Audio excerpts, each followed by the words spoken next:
Good morning, students. Today we will talk about the respiratory system in human beings. Respiratory system कैसा होता है human beings का। आपको सबसे पहले नॉस्ट्रिल होते हैं, नॉस्ट्रिल यानी कि नोज से सांस लेते हैं अंदर की तरफ। जो एयर्स होते हैं moisture and filters when the it is inhaled. Nasal cavity के अंदर फाइन हेयर्स होते हैं जो डस्ट के पार्टिकल्स को अंदर नहीं जाने देते, सिर्फ एयर अंदर की तरफ एंटर करती है, इनहेल होती हैं। फिर आता है pharynx, supply warm moist and filter air to the trachea. Trachea में यहाँ से भेजेगा। ट्रैकिया लैरिंग्स कौन सा है, ये रहा। वॉइस बॉक्स भी कहते हैं, लैरिंग्स भी कहते हैं, ग्लॉटिस भी कहते हैं। तीन नाम हैं इसके लैरिंग्स के। इसे वॉइस बॉक्स भी कहते हैं, लैरिंग्स भी कहते हैं और ट्रैकिया भी कहते हैं। Regulates the air flow into the lungs and produce sound to the vocal cords which are present in it. जो वोकल कॉर्ड्स इसके अंदर प्रेजेंट होती हैं उनमें से साउंड को प्रोड्यूस करता है और रेगुलेट करता है एयर के फ्लो को। इसके ऊपर फ्लैप लाइक स्ट्रक्चर होता है एपिग्लॉटिस। यहाँ पर एपिग्लॉटिस होता है जिसकी वजह से वो एक ढक्कन का काम करता है कि उसमें प्रिवेंट करता है entry of food into the wind pipe, क्योंकि ईसोफेगस और विंड पाइप दोनों साथ साथ होते हैं।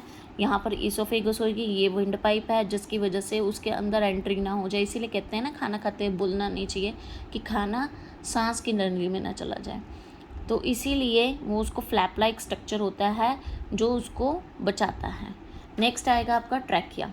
ट्रैकिया आपका क्या करता है, क्लियर पैसेज है एयर का एंटर के लिए और exit the lungs and filter the airs before it reaches the lungs. Filter करता है।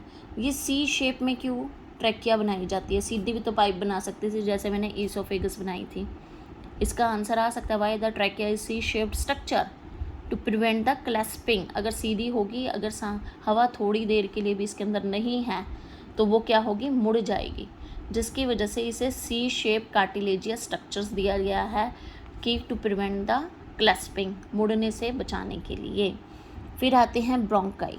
ब्रोंकस और ब्रोंकाई मेन पैसेज है वे का, conducts air into the lungs. कहाँ तक गया, एल्वियोली सैक तक। एल्वियोली सैक जो होता है बलून लाइक स्ट्रक्चर होता है, फंक्शनल यूनिट है रेस्पिरेटरी सिस्टम का, where the exchange of gases occur. क्योंकि देखो यहाँ से एयर आई, यहाँ तक आई, एल्वियोली सैक गई, सैक फूलने के बाद क्या होगा, ये वॉल है लंग्स की, इनके साथ वो क्या करेगा, ऑक्सीजन, इनको कार्बन डाइऑक्साइड ले लेगा और ऑक्सीजन इन्हें दे देगा। तो exchange of gases are occur in the lungs. Purification of blood भी आपका लंग्स में ही होगा क्योंकि एक्सचेंज ऑफ गैसेस कहाँ पर अक्कर हो रही हैं, लंग्स में। तो इस तरह एल्वोली सैक हेल्प करते हैं एक्सचेंज ऑफ गैसेस में। ठीक है, आपको पता चला कि कहाँ से एयर आई है। तो मैकेनिज्म ऑफ जो ब्रीथिंग का आएगा, आपने इनहेल किया, लॉरिंग द डायाफ्राम। आप इनहेल करो, अपना सांस अंदर की तरफ खींचोगे ना तो क्या होगा, आपका जो डायाफ्राम है ना ये वाला, ये लोअर हो जाएगा और राइजिंग क्या होंगे, रिब केज जो होएगी आगे वाली, ये आपकी बढ़ जाएंगी, आगे की तरफ फूल जाएंगी रिब केज जितनी भी हैं, और एयर इनहेल की तरफ चली जाएगी, अंदर की तरफ एयर चली जाएगी फॉर द एक्सचेंजेस के लिए। जब हम एक्सहेल करते हैं, बाहर की तरफ निकालते हैं, क्या होता है, राइजिंग।